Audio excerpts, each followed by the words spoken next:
皆さんこんにちは。機械系男子のケンチです。今回はですね、読書初心者にぜひおすすめしたい、この作家さんは間違いないっていう作家さんを5人紹介したいと思います。いやもうほんとね、最近夏になってね、本格的に夏になって、本当に暑いですよね。もう外をね、10分も出歩いてられないぐらいに暑いんですけども、そんなね、夏っていう季節は結構僕は好きなんですよ。ここまで暑いとね、やっぱ外を出歩く気にはならないんですけども、夏っていうとなんか自分の感覚としてはですね、なんか新しいことを始めてみようとか、あとは今まで手をつけてこなかったことに、挑戦してみようかなっていう風な、いろんな前向きにね、なれるような季節だと、個人的には思ってるんですよ。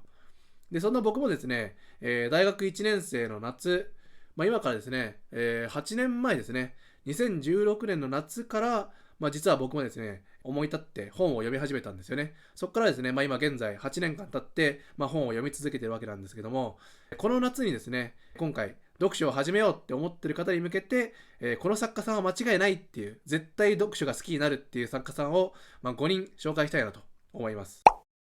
はい。それではですね、早速、その5人の作家さんを挙げますけども、今ね、一応手元にね、本がある作家さん、ここにはね4人の作家さんがそれぞれありますけども、今回紹介するのは作家さんなんで、ここにある本をおすすめするんじゃなくて、この作家さんが書いてる本だったら、別にこの本じゃなくても、他の本もすごいおすすめですよっていうのをお話ししていこうかなと思います。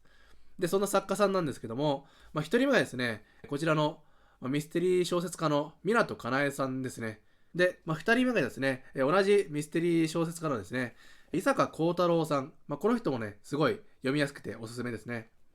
で、3人目がですね、このファンタジー系を書くのがすごい得意な森見富彦さん。この人もね、結構本当に読みやすくてね、面白いのでおすすめです。で、4人目がですね、この人もね、そのファンタジーじゃないんだけども、現実世界で起こるんだけど、結構それをね、コミカルに書くのが上手い人で、奥田秀夫さんですね。この人もおすすめしたいと思います。で、最後ね、手元にね、本はないんですけども、僕が、おすすめしたいのが、星新一さんっていう言われる方で、有名な本で言うと、ぼっこちゃんとかが有名ですね。で、星新一さんは SF のショートショートって言われてる、作品をね、数多く書いてきた人で、そのね、ショートショートを今回お勧めしようかなと思います。で、今回ですね、その5人について、軽く紹介しながら、それぞれね、作家さんの特徴とかもお話ししながら紹介していこうかなと思います。はい。で、まずですね、ミステリー小説系が読んでみたいなっていう方におすすめの、2人の作家さんが、湊かなえさんと伊坂幸太郎さんですけども、このね、お二方のね、それぞれの特徴を、僕の勝手な、判断でね、お話しすると、伊坂幸太郎さんの方は、読んでる途中は、なんか綺麗にね、話がもう順序よく進んでるように見えて、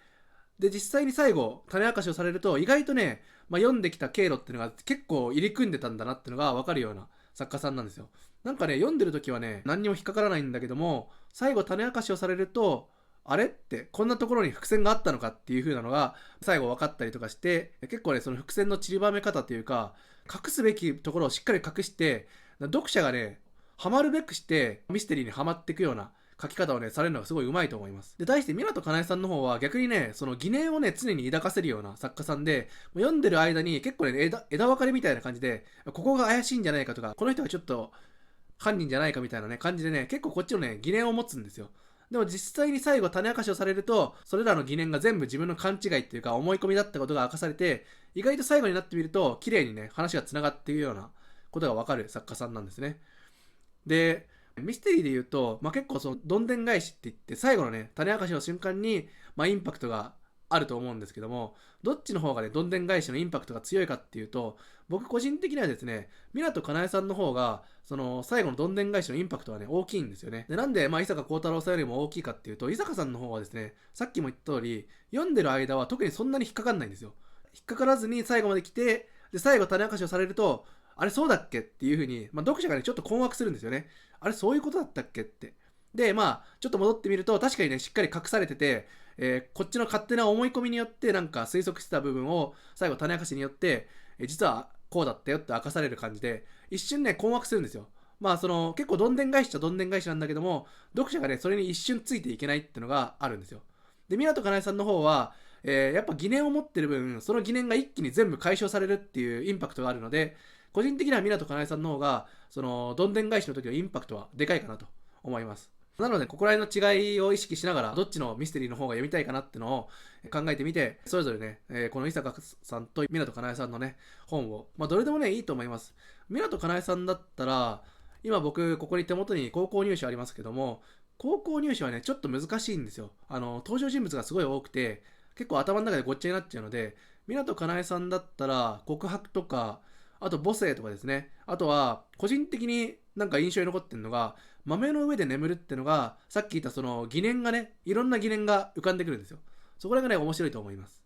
で、対して伊坂さんの本は、僕はね、個人的に一番好きなのは、砂漠とか、あと重力ピエロなんですけども、重力ピエロが確かね、人によってはちょっと苦手っていう人がいたりとかして、で、あとはね、砂漠もね、ちょっと読んでる時に、痛い思いを登場人物がするんですけども、そこら辺がね、ちょっと、苦手だったかなって思うので、ホワイトラビットで言えば、多分そこまでに苦手要素がないんで、万人受けするような本かなと思います。あとね、1点最後補足しますけども、湊かなえさんってイヤミスの書くのがうまいって言われてる人で、イヤミスってのが読んだ後に、ちょっと嫌な感じが残る、読後にね、嫌な感じが残るのがイヤミスってことなんですけども、対してね、伊坂幸太郎さんの方は、話の途中でね、ちょっと苦いことがあったりとか、あとは痛い思いをするのがあったりしてね、そこら辺がね、ちょっとね、違いかなって思うので、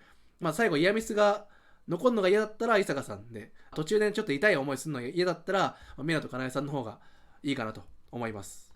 で、次ですね。次にですね、紹介したい、この森見富彦さんっていう方ですね。この森見富彦さんはですね、世界線とか、あとはね、視点を変えてね、同じ場面をね、書くのがすごい上手い方なんですよ。それがね、森見ワールドって言われてるような、森見さんの得意とする書き方で、例えばね、夜は短し歩け乙女は、その主人公視点とヒロイン視点でね、それぞれね、同じ場面を描いてるんだけども、それぞれの視点から見たものを描いて、やっとそれでね、全てがつながる。お互いの視点で補い合ってね、物語が進んでいくような書き方をされてて、それがすごい、結構コミカルにね、読める、作風なんですよ。あとね、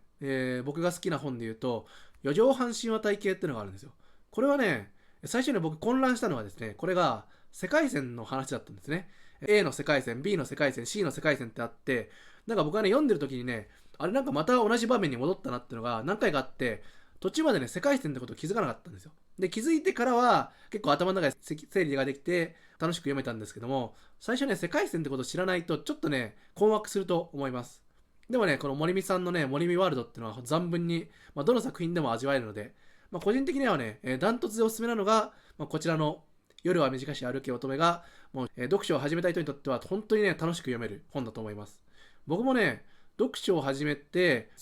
いっぱいいろんな本を読んできて、この森見さんの本に当たった時に、初めて読書って楽しいなって思えた本なので、この本はね、本当におすすめですね。はい。で、次ですね、奥田秀夫さんの紹介に行きたいと思います。これね、奥田秀夫さんの空中ブランコとかインザプールとかですね、稲部総合病院シリーズっていうのかな、稲部総合病院が出てくるシリーズ本があるんですけども、その本がね、間違いなくどれも面白いです。物語の内容としては、短編集がいくつかある話なんですけども、内容としてはね、精神疾患を患った人が、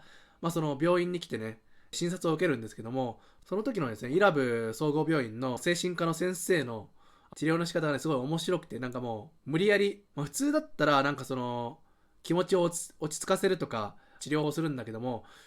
逆にね、伊良部先生は逆にね、どんどんその精神疾患をエスカレートしてって、ある時ね、患者自身がある時吹っ切れるんですよ。自分でもおかしいなって思う瞬間が来る。そこまで行ってやっとその正常な状態に戻すっていうのがなんかその治療法ってわけじゃないけど、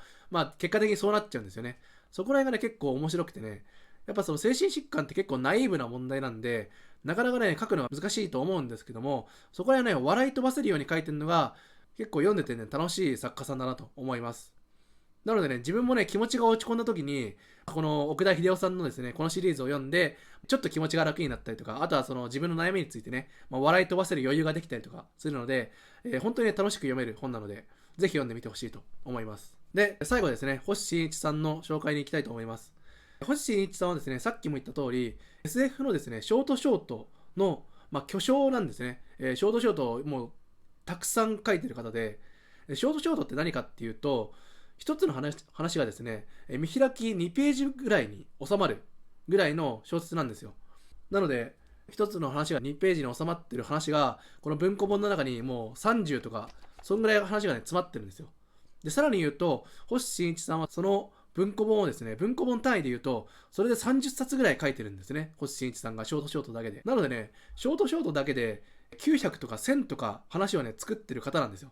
それがね、本当にね、どっからそういう想像力とか、そういうアイデアが出てくるのかがね、すごい不思議で、でもね、一つ一つが、ね、全部面白いんですよね。なので、その、一つの話をね、長い話を読むのが苦手っていう人は、まずはね、星新一さんのショートからね、読んでみて、風刺画的な要素もあって、なかなかね、楽しく読める本なのでね、星新一さんはね、多分誰が読んでもね、面白いと思います。有名どころで言うとぼっこちゃんとかが、有名ですけども、それ以外の本もね、全部面白いんで、どれを選んでも本当に間違いないです。なので、ぜひですね、星新一さんのショートを読んだことがない人は、ぜひ読んでみてほしいなと思います。はい。これがですね、今回僕がおすすめする、この夏から読書を始めようと思っている方に向けて、絶対に間違いがない、外れがないっていう作家さんを、5人紹介させていただきました。ぜひですね、もうその5人の作家さんが書いてるんだったら、どの本を選んでも絶対間違いないので、何かしらね、読んでみてほしいなと思います。はい。それではですね、今回の動画はここまでになります。ご視聴いただきありがとうございました。また次回の動画でお会いしましょう。バイバイ。